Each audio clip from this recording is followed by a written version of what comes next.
Hello everybody, it's Joey Remenyi here from Seeking Balance Australia International now, and I want to introduce to you a good friend of mine, a colleague, and someone who really touches my heart, and I really hope you enjoy this story I have to share with Jacqui Dreessens. So welcome to the call, Jacqui. Oh, thanks, Joey.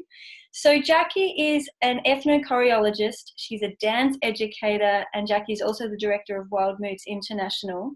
I know Jacqui personally through diving right into African rhythms, drumming and African dancing, and it blew my mind, largely because I'd never considered myself a dancer or a drummer, and suddenly I was performing and doing both, simultaneously singing in African. So I really felt my neurons like in this chaotic transformation, and I was blowing my mind with my capacity to do what I thought was impossible. So I really want to talk today about the power of dance, the power of cultural storytelling, and the power of connecting our bodies back into some really tribal, traditional ancestry. So what better person to talk to than Jacqui Dreessens? So thanks. would you like to introduce yourself a little bit, Jacqui, and let the listeners warm to you and just understand your love of dance and how you sort of started with ballet and moved into African wildness? Yeah, well, sure, it started with ballet, but back before that, it started with calisthenics and just pointing toes and rising up on the balls of your feet and feeling the space with your body. And looking pretty. Oh, not necessarily looking pretty, because we didn't have mirrors in those days and we didn't know what we looked like. So we were just sensing and feeling with our bodies. And I had some great mentors, and one of them was Adrienne Leach, and she actually went on to start the Heightened Ballet Academy, and then she actually went on further and started the VCE dance syllabus. And I did dance as an HSC subject. So to translate that, in Australia, that's what we call our high school. It's the most prominent certificate you can get. So when we go through VCE, it's the final years as 16, 17, 18-year-olds. And I suppose it would have been pretty cutting edge to introduce dance as a topic you could actually study academically. Yes, yeah, exactly. And so you were part of that new wave of dance. I was part of that first year, and I remember being in Bremley and photographing the sunset and the sunrise and being blown away by the fact that, oh my God, I've got a camera in my hand and I can take an image and I can make a dance about that. But it's not just about the sunrise, it's about me dancing and coming up with the sun. And as I come up with the sun, it's a new day and I'm a new person. And this is me and my thinking back when I was 17 years old. So, being born and bred on the surf coast in Geelong and loving the environment, that's what I did, was focus on the environment as my impetus, my stimulation, my inspiration for creating something new through my body and movement and dance, choosing music, writing poetry. So I called it Dance at Sunrise. I'm so curious to ask, so with my limited knowledge of traditional dance and African dancing, because I'm in no way, shape or form really well versed in it, but I can see how like we were doing dances that were like about the fishermen going out and gathering their fishing nets or about, planting seeds or digging holes or giving birth. And so there was a story being danced. And as a 17-year-old, you were actually seeing life and then interpreting that through your own dance. Is it a similar process that you were kind of finding yourself exploring, even though you didn't necessarily have a tribal community? Yeah, I think it is. It's about, the dancer connecting through the dance to their place where they live. So it's about us creating a sense of place and belonging, about where you live. And I think every single culture on the planet does that. They want to express who they are as a group of people connecting to their land and bring stories out of it. And storytelling is not just, vocally telling the story, but telling the story through dance, movement, song, music, all the arts, as well as poetry. So back there in year 12, I had written a poem about dance at sunrise. I'd photographed it. I had created a choreography about it. The costume that I designed, my mother made for me. It was with beautiful pinks and beautiful blue and purple and all these hues. Yeah, exactly.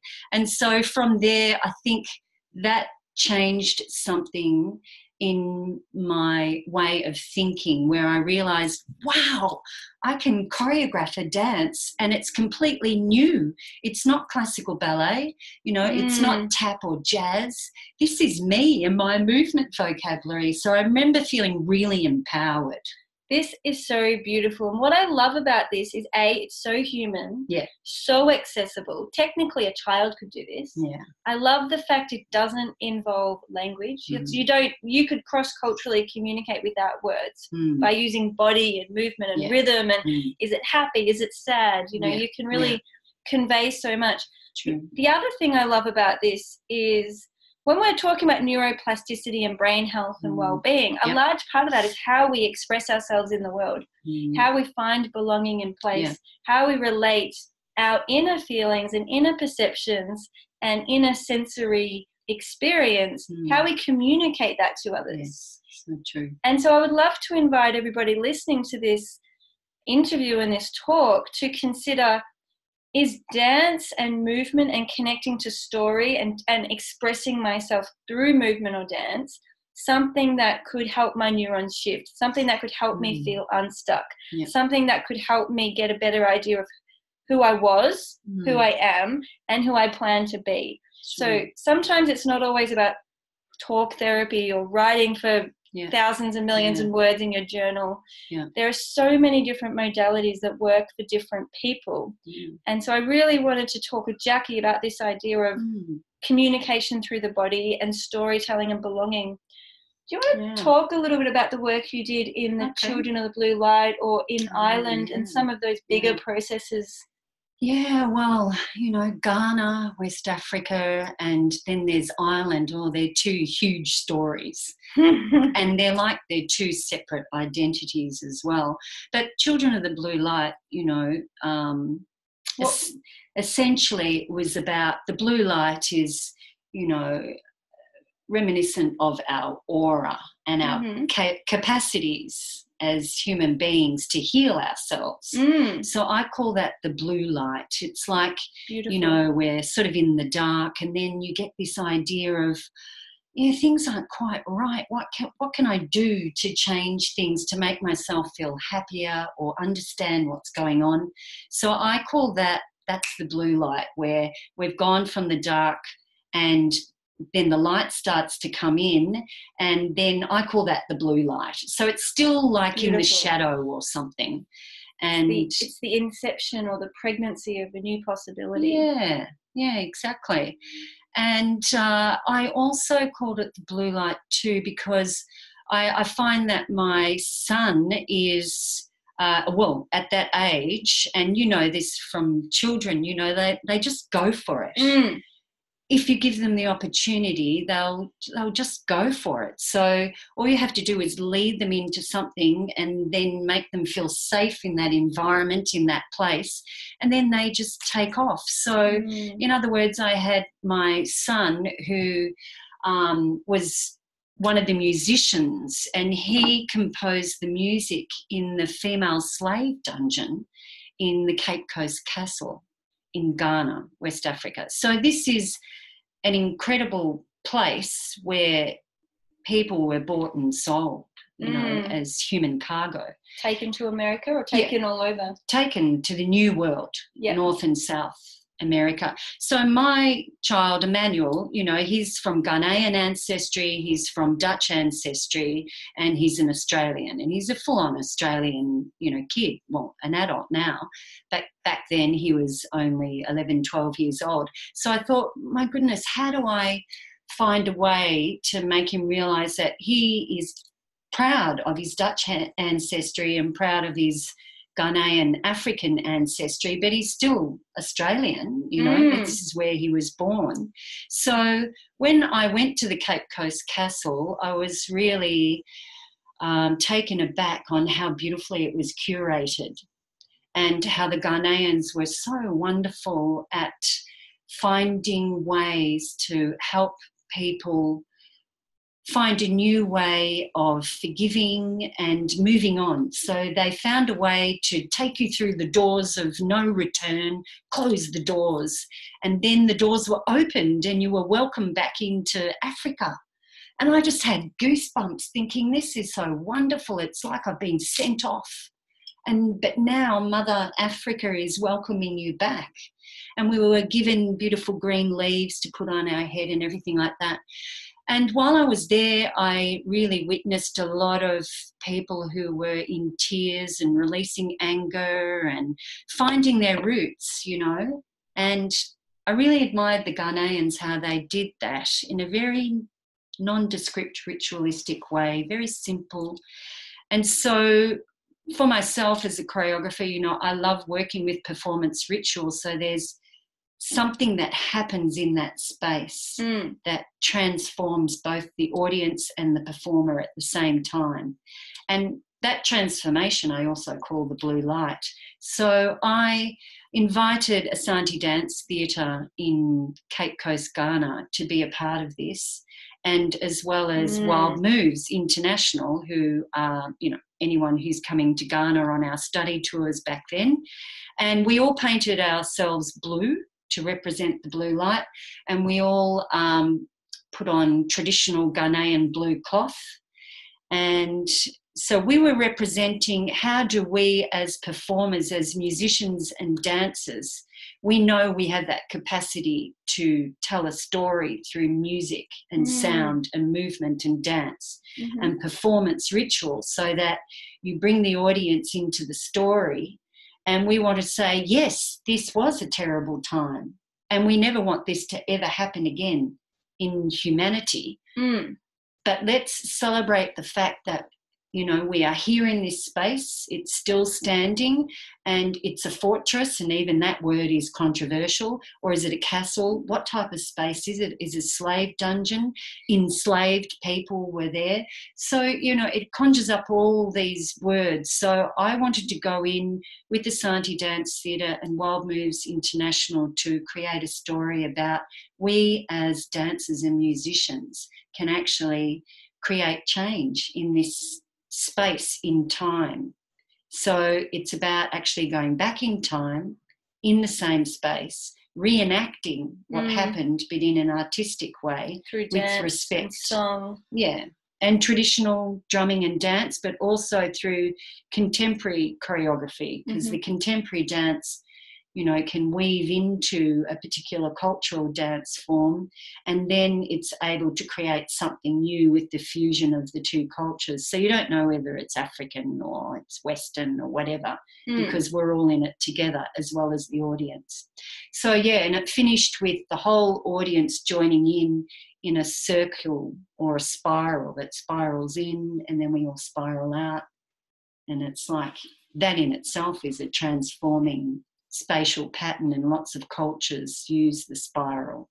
And if we contrast this to not talking about it, so it's like taboo, too hard, don't go there, too much grief, you know, slaves and, you know, all of this, what's culturally appropriate, what should I, what shouldn't I say? So let's just not say anything. So let's contrast the kind of silence or repression to this celebration of music and dance and drumming. And you videoed it, so you created a DVD video as well as probably having live audience members and then future watchers of the program. So in creating a storytelling conversation without words, rather, but with song and dance, what do you feel is the difference between the silence and the dance communication? Yeah, well, the silence helps people, or gives people the permission to interpret it the way they want to. No, I mean repression. Repression. I mean not having a conversation versus using dance and cultural music and everything to create a conversation. Yeah, well, you know, when I've presented this at conferences and we've watched the DVD and then what sort of stimulation that happens in terms of conversation, quite often people who have a history of African ancestry, but they don't know what it is. They're the ones that are very sad and upset simply because they see me as a white woman who's gone into black culture and gone right into the history and the experience of being in the slave dungeon itself.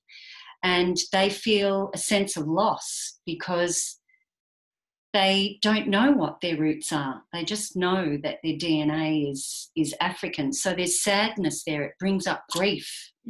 And it also helps them to find ways to reconnect with their own sense of self and their own connection to Africa. For example, I was at a conference with a woman from Hawaii, but she was Californian, but she looked African to me. And she said, oh, no, you're more African than what I am just because I look black, but I'm the director of the hula dance theatre company here, and I find my African roots through hula dance in Hawaii.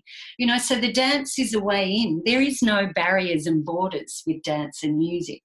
So it's only the cultural barriers that stop us. But we're now in a time where we can cross those barriers, and globally speaking, we can shift and move across cultures as long as we're doing it with respect. The reason I ask that question is because from a therapeutic context, so a lot of my clients who come to me with chronic symptoms, whether they be tinnitus, vertigo, depression, anxiety, isolation, loss of self-confidence, all of these things, often there are hidden stories in their life they've never told anyone.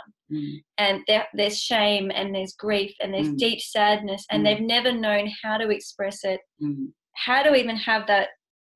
Sometimes the story is so suppressed and hidden back, it's almost like it doesn't exist, but it does. And once the realization comes up and the story comes up and the communication is able to flow. I was just talking with Deepika Delminico earlier, and we're talking about, if you think about a river flowing into the ocean and maybe having creeks and things coming off it, there's a lovely sense of completion and movement, and everything can move as it needs to in a healthy way. But if the river system dries up and there is no water, or there's stagnation and there's nothing moving, there's no health in the river system dies out. And it's a little bit like that with our stories and with our experience of the world. We have to keep this sense of flow so we can know ourselves, so we can, rather than try and bypass the grief or bypass the sadness or ignore it in the too hard basket, you actually have to feel it. Those neuronal synapses need to engage and bounce, because when we feel the grief, we then enable the brain to click into connection, or click into belonging, or click into a sense of self on a deeper level, which is often joy and love and intimacy. But you can't reach the good, juicy stuff unless you go through that kind of grief and sadness that Jacqui was mentioning. And it's interesting too, Joey, because a lot of the performers in rehearsal, as we're developing the work together, because we co-created, and, often they would be talking about their own grief. I would talk about my grief. And, my son, I didn't want him to go through a grief of what I was thinking could be racist or racism. I wanted him to be proud of Dutch ancestry, proud of Ghanaian history, proud of him being Australian, And, like we're all in this together. And so Planet a lot of the... Earth. And where, a lot of the men, the male dancers, one thing that they really loved doing was that when we were in the male slave dungeon, the women or the female dancers, we had the masks of our ancestors on our face. So we were, theatrically demonstrating how we're supporting this man in a male slave dungeon by helping him to remain in that space, in that grief. But how can you remain in that grief in that terms of enslavement? And then same with the female slave dungeon. We had our masks off, and then the male dancers had their masks on. And so we would be sensing and feeling our own grief, and there was a bucket in the female slave dungeon. That's all they had, all these 300 women who were enslaved, where they had just one bucket. And so the improvisation was about, how do we as dancers, as women, let's just let go and release the grief in our body. into that one bucket. And that became the stimulus for conversation, which became the stimulus for movement vocabulary. And we started to develop the movement patterns from there. But then we were able to give our grief to the blue light. And so the male dancers who had the mask were symbolic of that blue light or the other world, and we were able to give that to the men, and they released it to the blue light. That in itself was really powerful. And so again, from a therapeutic point of view, and I also spoke about this in the dance therapy interview with my mum, Kate Remenyi, it's like once we're feeling emotion, sometimes we don't want to have that feeling stuck inside of us, right? We don't want to walk around with that feeling for the rest of our lives. We want it to go somewhere. So it's like this river. We want all of the water to flow and move and have continuity. And so the feelings that we hold, whether that's grief, it's great to be able to symbolically dance and move to music, to put that grief in a bucket or give it up, throw it up to the higher beings that be. And while this is not going to work for everybody, and there are definitely people out in the world who do not connect to the arts, and they don't feel it with music and dance, and that's fine. But if it's for you, I encourage you to explore this whole realm of neuroplasticity, which is about connecting with what you feel in the real present day moment, get presence, localize that feeling in your body, and get support to professionally shift and move it and offer it somewhere so that you can get that flow back in your body and have a way to communicate your needs and learn how to support yourself.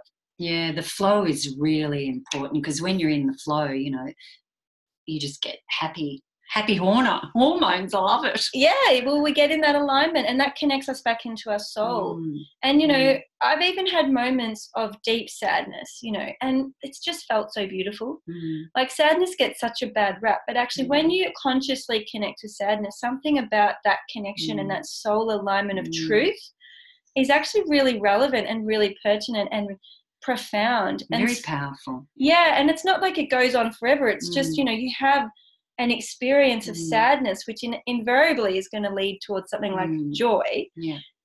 And things do change. It's that whole Buddhist kind of, you know, nothing is permanent. Everything is changing. Yeah.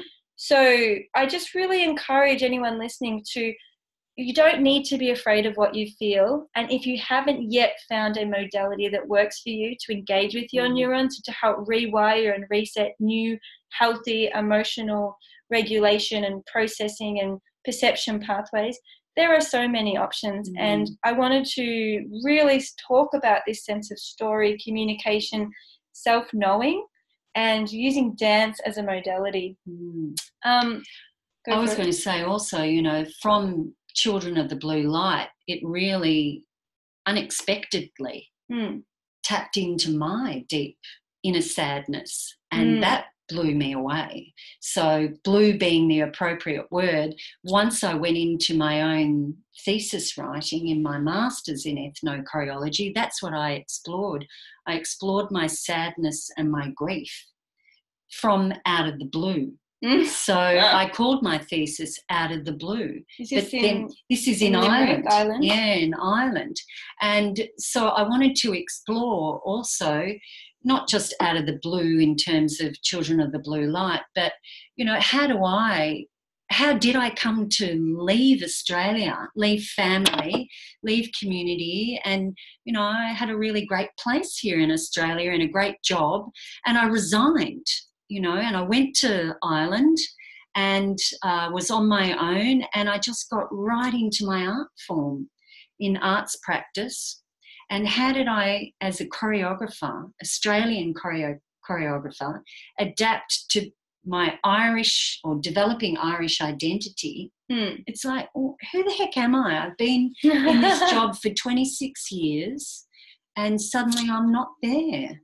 And I'm not really a mother anymore, and I'm away from family, away from community. So I actually did go into a sense of grief, and everything came up. And the only way that I find myself to be able to ground myself in my body is walking in nature.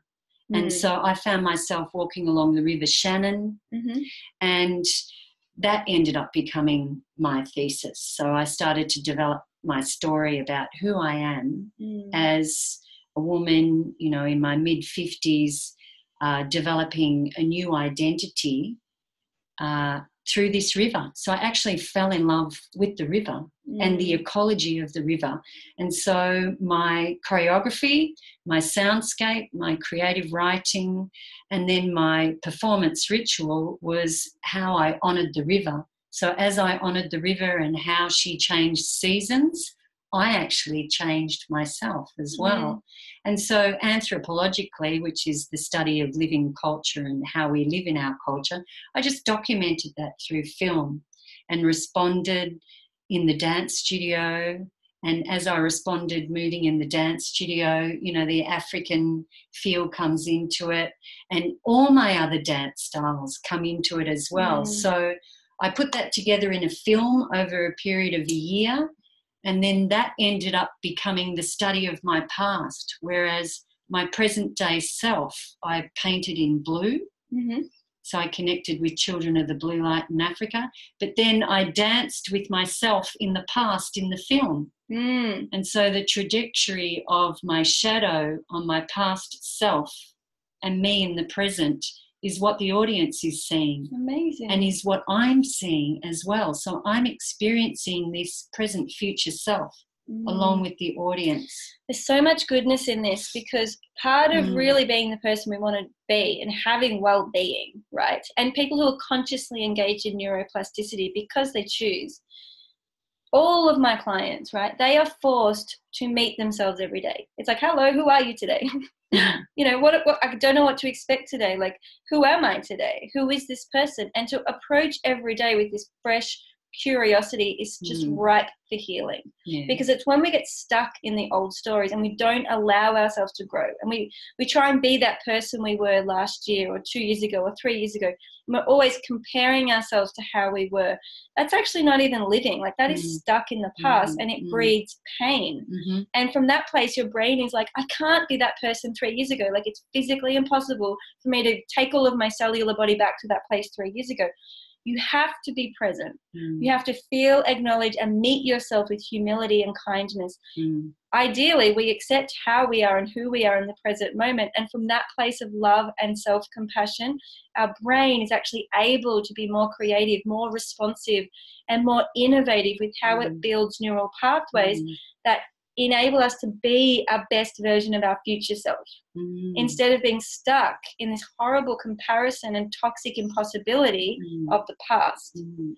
You know, that just makes me think about also the word vulnerability, because, you know, one thing I experienced performing as, you know, a woman in my mid-50s, and everybody at the university, at the Irish World Academy of Music and Dance, you know, they're all in their early 20s and blah, blah, blah, and, you know, I'm crotchety hip and blah, blah, blah. So I was starting to feel really vulnerable. But at the same time, I loved the time in the studio and closing doors and just dancing and filming myself and thinking, wow, what is happening there? What am I doing there? But I remember feeling so vulnerable. And then someone said to me, yeah, but that's a good thing, you know, because that's why we need artists, because you give yourself and your vulnerability.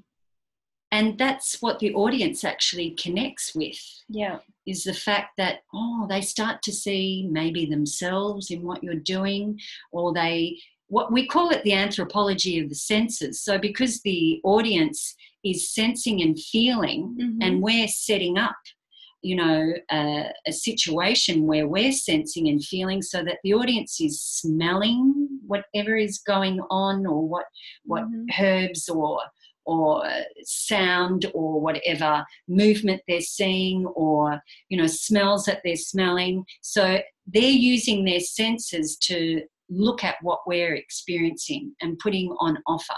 And so if I put myself and my vulnerability on the line, the audience gets to see maybe a reflection of themselves. I don't know. That's up to the audience to work that out. Well, I think also vulnerability is the fast track into our heart. Vulnerability takes us to our deep place in the soul. And often we communicate in life on just such this superficial chit-chat level. You know, we're not really going deep very often unless you find yourself with soul friends and soulful people where you can have those more deeper, vulnerable experiences. And they're not always conversations, but it may be a conversation. And I think we're all desperate for this intimacy, and we're desperate to be able to contact vulnerability. And in this fast-paced, bright lights and bang-bang world, we can be stuck in go mode, just following lists and checkpoints. And it's like go, go, go, go, survive, survive, survive. And we don't have that space. We don't perceive we have that space or safety to really be vulnerable.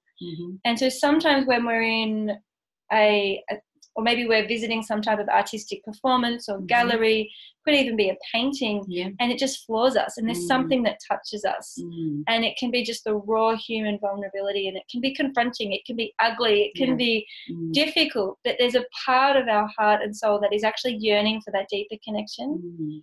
And like we said earlier, once we connect with our grief or our shock or our fear or our sadness, just on the other side of that is often our deeper joy, deeper love, deeper trust, deeper belief, deeper faith. And so if people are not allowing themselves to feel, not allowing themselves to get real in the present moment, to get vulnerable, to face fears, to feel grief and sadness and shock, to get into that inner world of what the hell is going on with me, if they're not allowing themselves to actually feel, they can never heal.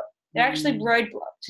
And it's this superficial level of diets and medications and devices and physiotherapy exercises, and they're like, why aren't I getting better? And it's like, because you're not integrating that neuroplastic experience, that real human, raw, vulnerable experience. And, you know, speaking about neuroplasticity, you know, for me, in the way I documented that whole process, it was a documentation of exactly how I transformed. Amazing. So it was done through film, it was done through poetry, it was done through sound, movement. So when I had to write up my results, it's like, oh my goodness, how do I write results? And then it dawned on me that, oh my goodness, all I need to do is look at my film from this point to that point, and that means I can write just about that 1 minute worth of material and transfer that into words, and that became my creative writing. So what I was able to do was creatively write the results of my embodied experience in the way that I connected with a sense of place to the river. So that's why I called my thesis Ecology of Place. So my whole results of the analysis is all poetry. You don't have a poem at hand you could share with us, do you? We have to go too far digging. Yeah, I'd have to go there. Yeah.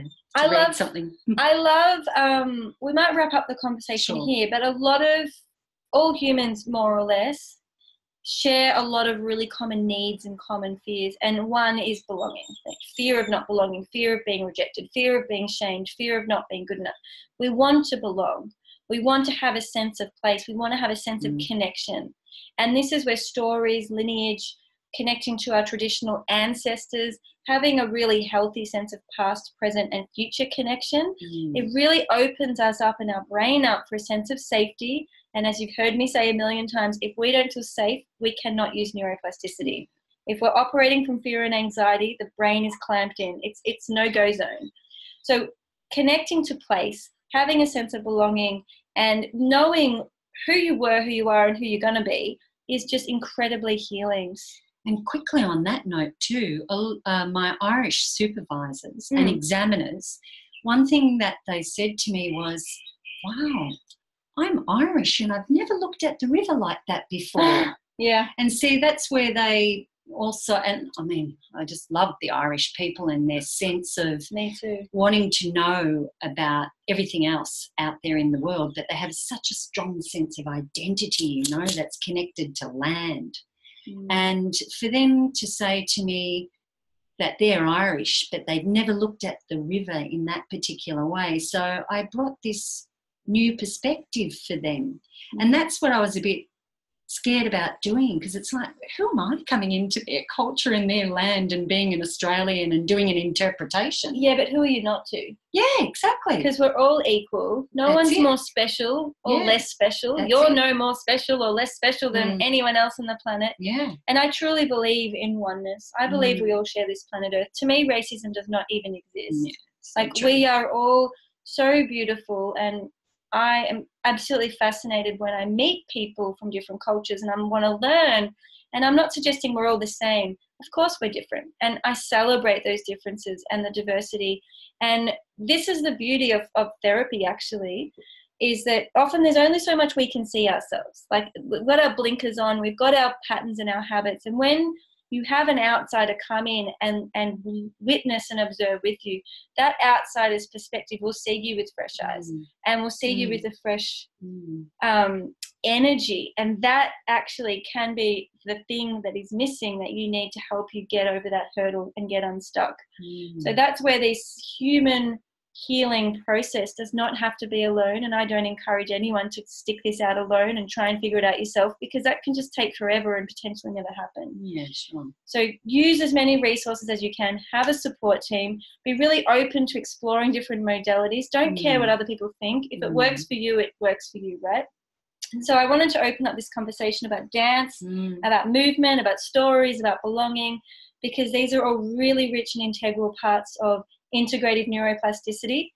And I think at the moment, in the current modern world, we are probably overemphasizing things like diet and medication and generic exercises. I mean, like, if they work in the first 6 weeks, that's fantastic and that's simple and that's linear.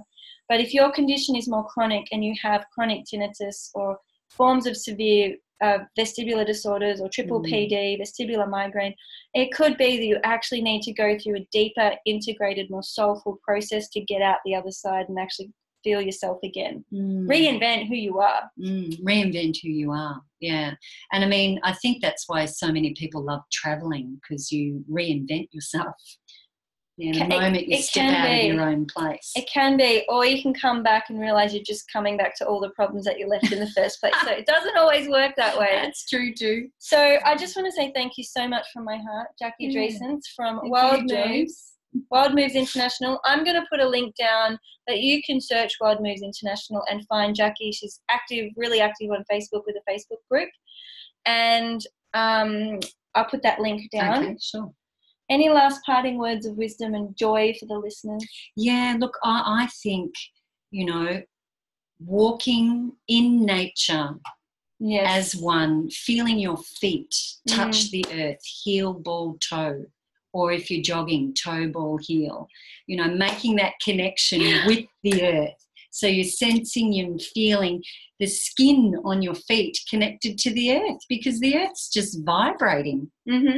Proprioception, people, it's all about coming back to the body scan. So if you haven't started this process yet and you're new to this community, visit seekingbalance.com.au. In particular, if you have any form of tinnitus, vertigo, or chronic dizziness, go to seekingbalance.com.au and there's actually a free body scan which can get you started with that proprioceptive process and learning to connect back into what am I actually feeling, getting present, because it's from that place of mindfulness and presence, the simplicity of touching base is really where it all starts. And from there you can deepen. So seekingbalance.com.au. I'll pop a link to Jacqui Dreessens, Wild Moves International. Thank you so much. Thanks, Joey. And it's a little bye for now.